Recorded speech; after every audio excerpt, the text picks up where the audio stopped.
Hey VC, it's Jonathan, your cheap and cheerful record collector. Hope everybody's doing well out there and enjoying this beautiful summer day. Recently, my buddy Elliot Cruz at Lazy Dog Records. If you don't know him, check out Elliot, Lazy Dog Records. Great channel. We're very similar in our taste in music, and one of the nicest guys on the VC. So if you don't know him, check him out. But I was watching his channel the other day, and he did a video that was started by this group called the Jazz Bums. And when I saw the name the Jazz Bums, it really appealed to me. So I checked them out, and they have a challenge called the Jazz Label Challenge. And the challenge is to show records from 5 different labels: Blue Note, Prestige, Impulse, Riverside, and then pick out any other one you want. Well, for me, unfortunately, I went overboard and did a little more than they asked for. And I can't help myself. So we'll start off with Blue Note. First Blue Note, this is a 10-inch from 1951, Sidney Bechet. And there's an old original Blue Note label, which we all know, blue and white, but it's sort of cool on a 10-inch from 1951, Sidney Bechet. Basically, I want to show different variations on the different labels. This is Art Blakey from 1963. Art Blakey and the Jazz Messengers, and this is called Buchanan's Delight. A great album with Wayne Shorter, Curtis Fuller, Cedar Walton, Freddie Hubbard on trumpet. And this is a similar Blue Note label. If I can get this upside down, right side right, that we all know.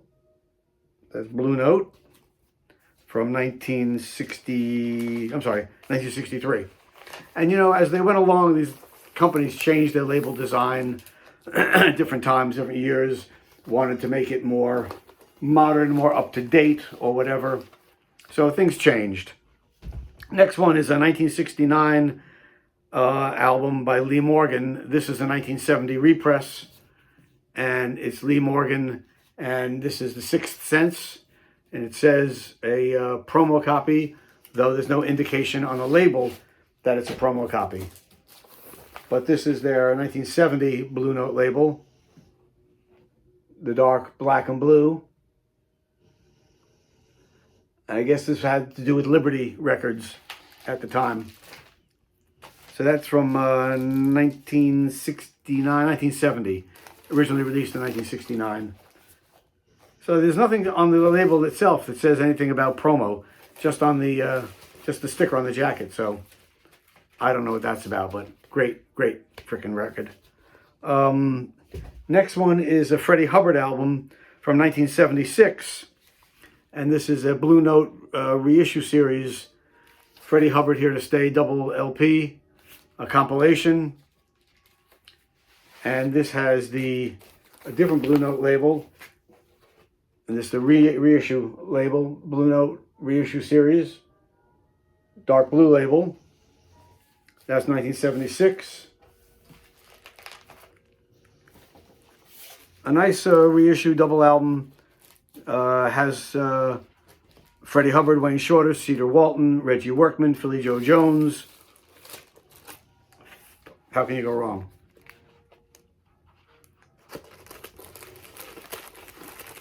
Okay. And the last one I'm showing for Blue Note, this is a Jackie McLean album from 1990, a Japanese pressing of A Fickle Sonnets. This I picked up when I was in Japan. My wife and I went to Japan for 2 weeks, and the last night there, we were in, I think it was Osaka, and I finally had a couple hours, and we went to a couple of record stores, and I picked this one up. And the label is pretty similar, but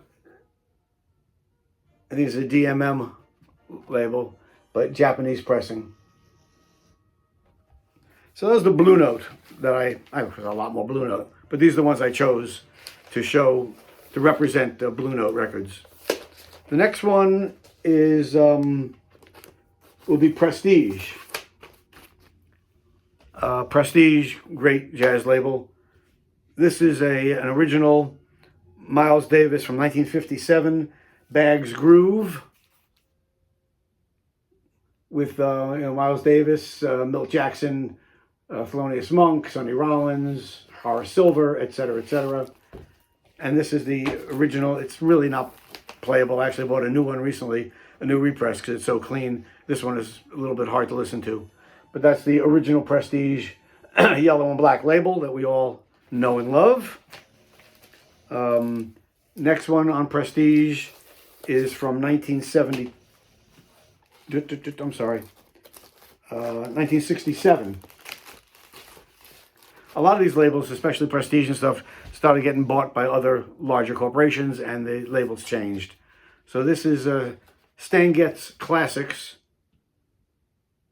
1967, with Jim Rainey on guitar, Hal Overton on piano, Red Mitchell on bass, etc. This was Shorty Rogers on one side.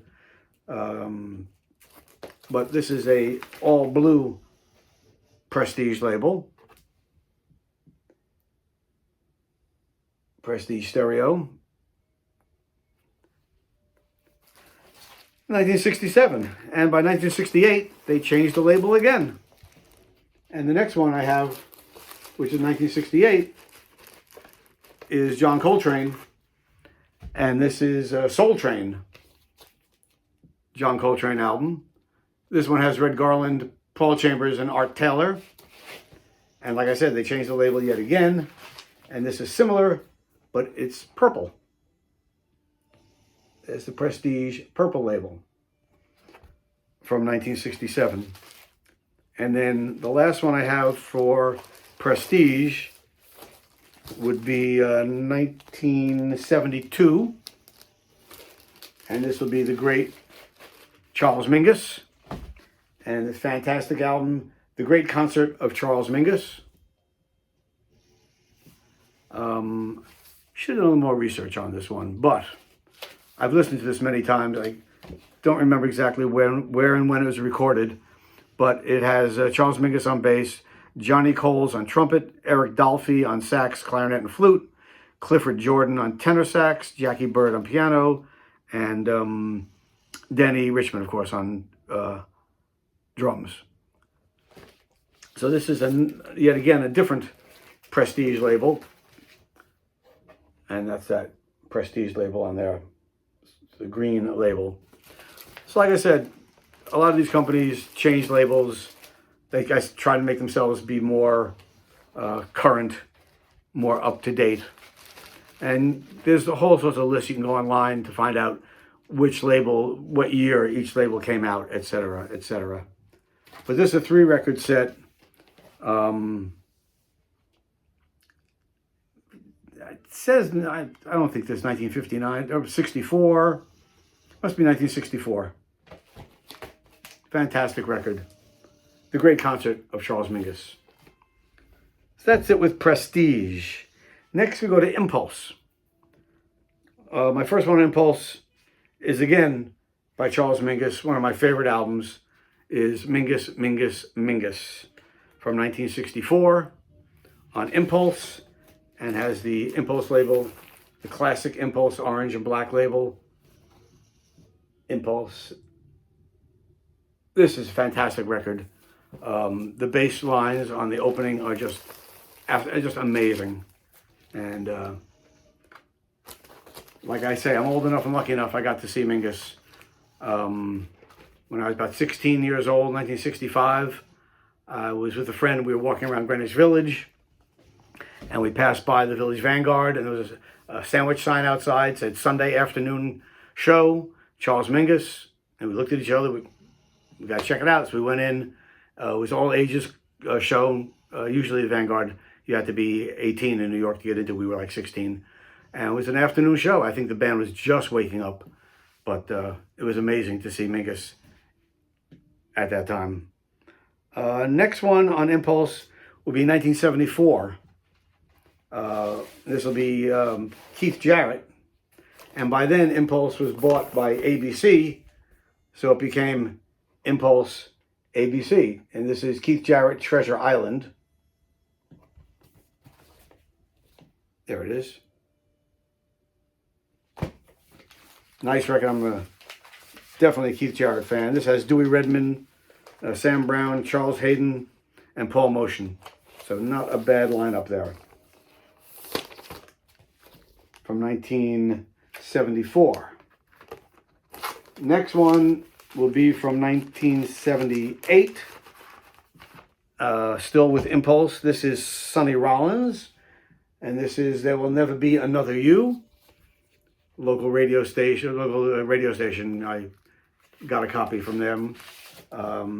Again, they were still with ABC Impulse at this time. And this is yet another label from Impulse, changing themselves constantly as their company gets sold and moved and changed around. This is a great album. I'm a big Sonny Rollins fan, so what can I say? Next one is also a Sonny Rollins album from 1981 called Great Moments with Sonny Rollins. And by this time, I guess ABC sold Impulse to MCA Records. So they have a totally different label already now, but 2 years later.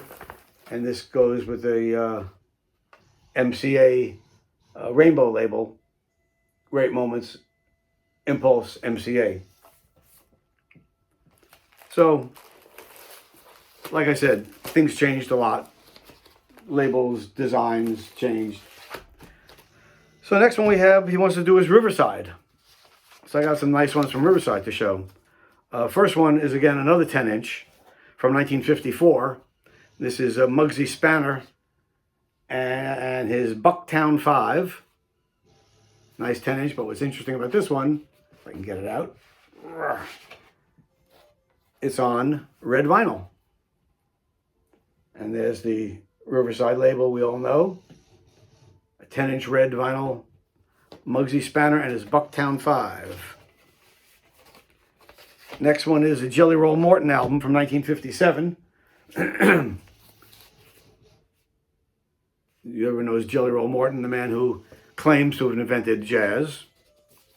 And this is the classic Riverside label that we all know, blue Riverside label. Pretty great album. Jelly Roll Morton, pretty amazing piano player, songwriter, etc. Next one is from 1976, still with Riverside. This is Johnny Griffin, Studio Jazz Party. This recorded in 1960, but it didn't come out till This is not till 76 this came out. And by then Riverside had changed their label from blue to black. Another Riverside. This is a great little album. And then last but not least, oop, I didn't get that. All right, we're going to skip that one. So that's it for Riverside. Then he said, pick out another label to show that is a jazz label. And there's so many small jazz labels out there. So I chose a couple of them. First one I'm going to show is the Oscar Peterson Plays Harry Warren and Vincent Yeoman's Songbook. And this was on Verve. And this is the classic Verve label. Again, Verve didn't really change their labels all that much as time went on. There were little changes in the way the script was done, but the basic label stayed pretty much the same for most of their recordings. Next one is another fantastic album. Great jazzman is Jaco Pastorius, and this is his solo album. His first album. And this is on a label for jazz. They did a lot of jazz releases, and it's Epic. Great bass player. Died way too young. Great album, Jaco Pastorius. I think that's how you pronounce it. On Epic. The next label is not strictly a jazz label, but they put out a lot of jazz albums, and I couldn't resist. One of my favorite jazz pianists and singers is Mose Allison, and this is his album, The Songs of Mose Allison, Words of Wisdom from the Jazz Sage, and this is on Atlantic, who recorded for, and there's the purple and red Atlantic label. I could go on all day. I mean, there's so many small jazz labels out there. I got so many of them. So I'm just showing a smattering of ones I have. And next one is a record that I first heard back in 1970 or 71. A friend of mine had it, and I loved that record, and I could never find it. And about 2 years ago, it popped up somewhere. I can't remember if it was Goodwill or a local store, but it's Steve Marcus, Count Rock's band. And this was, what's the date on it? It doesn't have a date on it, but it had to be early. And it was with Larry Coryell playing guitar, which is why I dug it so much. Steve Marcus, Count Rock's band. Very cool album. Very good stuff. And it's on a label called Vortex. And there's the Vortex label.